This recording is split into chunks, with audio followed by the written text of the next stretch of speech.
Hello, and welcome back to another episode of Three Kick Does Three Lions for the Three Kick podcast. It's a mouthful. So yeah, I know. And today we are reviewing the England v San Marino match that happened at Wembley last night. What a game it was, by the way. Class. An instant classic. So I'm going to remember that for years. Yeah, same. Jesse Lingard, what a player, honestly. Yeah, okay. Man of the match. Yeah, What a guy. don't know how. Right, so we'll start with the team news, and Gareth Southgate started with Lingard, Cody, Ward-Prowse, Phillips, James and Calvert-Lewin. He shuffled his England pack again, didn't he? We've used 50 players this year, probably. Yeah. In the last year and a half, he's used a lot of different players. But he's rotated a lot of players, maybe saving the best ones for the Poland game next week. Just play your strongest squad every time, Yeah, regardless. we can expect more changes against Albania, I'm pretty sure, at the weekend. But yeah, so into the game now. The first goal came as Chilwell broke down the left and played it to Ward-Prowse, who made a forward run. Brilliant forward run. And he finished the ball well into the bottom right corner. And it's a brilliant finish. He's been doing them in training all week. People underestimate his finishing ability from open play because he only scores free kicks mainly. But yeah, he does have that ability in his locker as well. And that's proven from there. And Henderson hates him as well. I've seen a video this week that Henderson hates playing against him. The goalkeeper Henderson, not the midfielder. Probably both. Probably both anyway, because he's going to have Henderson's spot basically. Yeah.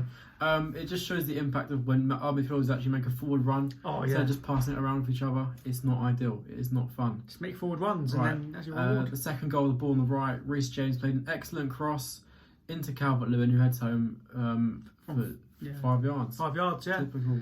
Tap in. Obviously, San Marino, they're not very good at defending big physical anything, strikers. or anything. But yeah, anything basically. Yeah. They're not very good at defending full Fancy stop. us against them, to be honest. Yeah, I mean, even Spurs might win a game if they play them. Get a grip. I'm not gonna nibble back.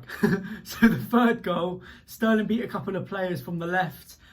He had a shot from the left of the box. Not just a shot, about his 50th shot. Yeah, he had a lot of shots, but quite a few shots before this.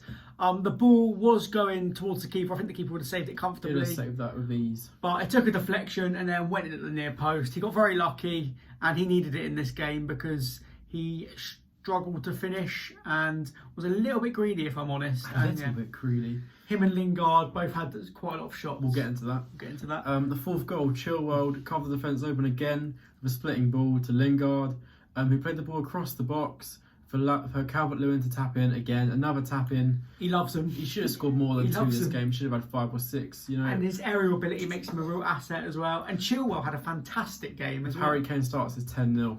10-0, yeah. 10-0. Like a lot of the strongest ones. And then the fifth goal, Watkins with a lovely finish to the bottom left corner from the edge of the area on his debut. I know you have something to say about Shouldn't Watkins, even be there. He shouldn't be in the squad. It was a good goal. It was a good goal. Have had the timing against a proper opponent. Very, very true. But yeah, he got there, so which is nice for him. And then some talking points. So I'll let you. Next one, someone above that. This one. Oh, yeah. So England's 31 shots they had in the game. Lingard had 10 of those. 10. And he didn't even score. No, imagine. And he got man of the match for having 10 shots on like 4 on target or something like that. He got an assist and a second assist and got things going, but he had loads of shots. Like, San Marino, mate. He was wasteful. And we scored 33% of the shots we had on target, which isn't good enough against San Marino. 1 in 3, I know, but fair play to their keeper though. He had a very good game. Excellent game. Very good game. Excellent game. Players won't get that much space against better teams, like you said about Watkins. Yeah. A lot of the goals, better teams would have easily prevented because they were all tap-ins or where players have had a lot of time to get their shot off. Press, counter, goal. That's what it takes against England at the moment. And then the next point is our squad. Come the Euros will be very unsettled as there's too much rotation. I'm not singling him out, but someone like Bellingham is too negative. He's not exciting. He said he can play anywhere in the midfield in the middle. All he does is pass it around the back and the sides. I feel like he's going to be possibly a world-class player when he's 21, 22. Not now. But he's learning his trade. And will he be able to hold his own against midfielders like French midfielders or German midfielders, people like that, Kante, Spanish? Kimmich, Busquets. Yeah, no, it won't. We're talking these best players that you need to have. They're going to have the experience to close them out the games and maybe like stop them a little bit. And yeah, I'd rather him try a risk and try and take someone on and pass it backwards or sideways because it's not exciting. I actually found out an interesting fact about Bellingham as well. His shirt number's 22 because he can play in the 4, the 8 and the 10, and he added them all up and got 22, which is why I requested it. Not sure he can, but that's a fact for you. Fact of the day, there you go. I don't know So some individual performances to comment on now. Jesse Lingard. Yeah. I mean, we've Wasteful. already talked about him, 10 shots. Yeah. Wasteful. Watkins, he did alright, shouldn't be in the squad and to start with. Did well when he came on. He's unsettled, he's not used to playing with the likes of He can earn his place. whoever. Sterling, wasteful. I liked that he was beating players, but he was taking too many shots.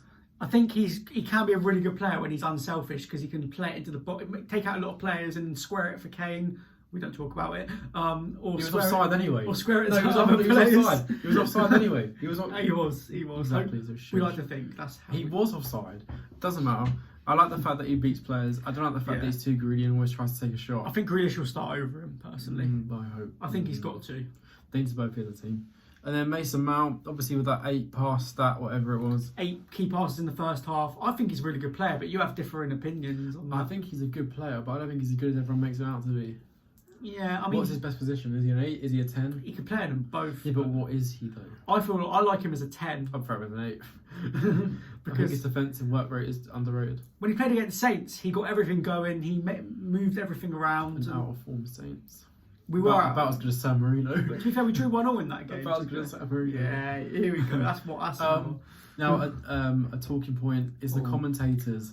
They were so condescending towards San Marino. Oh, it's only San Marino. But hasn't Mount played well against San Marino? Well, which is it? They treated him like a baby would be treated. Yeah. It's only San Marino. Ooh, Mount has completed a 360 no-scope pass against San Marino. San Marino have won a corner. Oh, bless them. Yeah, you can't you can't talk them down, then hype the other team up when they're doing something against them. And also, Lee Dixon, why are you on TV, mate? Get off the screen. I can't stand him because of You're FIFA. so boring. Put some enthusiasm into your voice. Losing Clive for Mataface and Dixon was an absolute travesty. Mataface is acceptable, but it's just... what was going through the people of ITV's heads when they thought, no, we'll get rid of our best commentator for several decades now and replace him with someone who's got no experience. He belongs in the library. Clueless. He belongs in the library. Clueless. And then obviously it was a good start. Good start to the group, 3 points. I mean, you think everyone's going to beat San Marino, so there's more important games to come. They're in form. They had 2 draws in their last 3 games before playing us. Yeah, but we move on to Albania. Albania next, on Sunday, away. yeah. So keep a look out for our video on that. Sunday night on Monday, depends. Yeah. And then Poland on Wednesday, which will be actually proper big test because it shouldn't be a big test. It's only Poland. They've only got Lewandowski. It depends if Gareth Southgate sticks with the formation or no. He'll play a completely different team on Sunday, then another completely different team on Wednesday, and it'll be all over the place. Southgate out. We want Southgate out, and we want Southgate out. Because we were saying that he should have picked. These should be warm-ups for the Euros. They should have been moved after the season and have 3 games just to build up. And so he should be picking his best players and not trying out new players now. It's a bad time to try them out. Yeah, no offence to Bellingham, but it's not just Bellingham. Lingard as well in the system. And then also, arguably, Chilwell hasn't had enough exposure to the team. And Connor Cody. Yeah, okay. I mean, Chilwell did his place no harm in this game, but Cody and Pope will have busier days. What did we learn about England? Nothing. Well, we learned Pope could have worked from home. He could have been on a Zoom call and still saved it. We didn't learn anything. No one proved that they should be in or out the team. No. It's just a random correlation of players playing against a couple of plumbers and a car salesman. I mean, we could have had the England squad from 10 years ago playing, and they still would have beaten San Marino. We could have League Two. We could have Morecambe play against San Marino. Would have been and right. they'd probably give them a good game, or at least beat them. Well, let's hear what Ryan has to say. Yeah. And we will see you for the intro. The outro. The outro. The outro. So it was a walkover for England. 5-0 against one of the lowest ranked sides in the UEFA rankings. It was expected that England would get a win, and they thoroughly did. However, there should have been more goals than just 5-0. I think it's safe to say that we had more chances to score.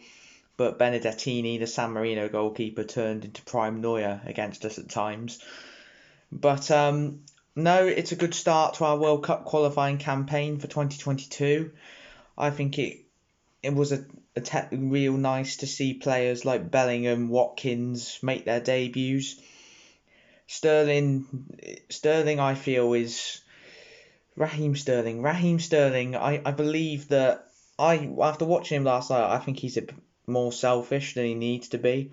Trying to take players on, taking shots at goal when he could pass to someone in the box. He should have had a hat-trick, possibly even 5 goals from the chances that I counted that Sterling had. But, Calvert-Lewin took his goals well. Ollie Watkins, I was very pleased for him to see him get a goal on his England debut. Foden looks bright when he came on.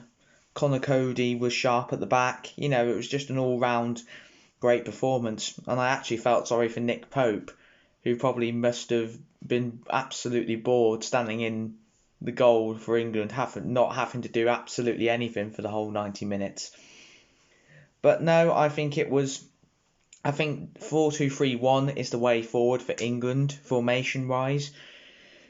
It just allows our attacking players to be more confident, and I feel that playing counter-attacking football on a 4-2-3-1 or a 4-3-3 is the best way forward for England. No more of this 5 at the back nonsense with 2 defensive midfielders, because it's not fluid enough. You could tell with the likes of Ben Chilwell bombing forward down the left last night in a back 4 that it works. It really does work playing 4-2-3-1 or 4-3-3, because it allows your wing backs to get forward down the flanks, to put crosses into the box, which is something that I think Kane will love in the competition. You've got wingers like Sterling, Rashford, who can easily take players on in a 4-2-3-1 or 4-3-3. And it just benefits our attacking players more, considering that England have all this attacking talent at their disposal. Obviously, there's still a few months before the final squad's submitted, and I am going to be honest. There are going to be some players that will get onto that 23-man squad, getting on that plane in the summer, that probably don't deserve to be there, and then there are going to be others left out that fans will feel that should be there. My honest opinion is I think that Gareth Southgate will take Jude Bellingham, regardless of if he's on form, not on form, or not. I think Jude Bellingham will definitely be in the 23-man squad for sure. Why do I think that? Well, because considering he was given his debut last night against San Marino, he's only 17 years of age. He's supposed to be one of the hottest talent prospects we've got, and he's been playing professionally in the past 2 years for Birmingham and Borussia Dortmund. He has a strong relationship with Sancho, who's been getting into the squad as well.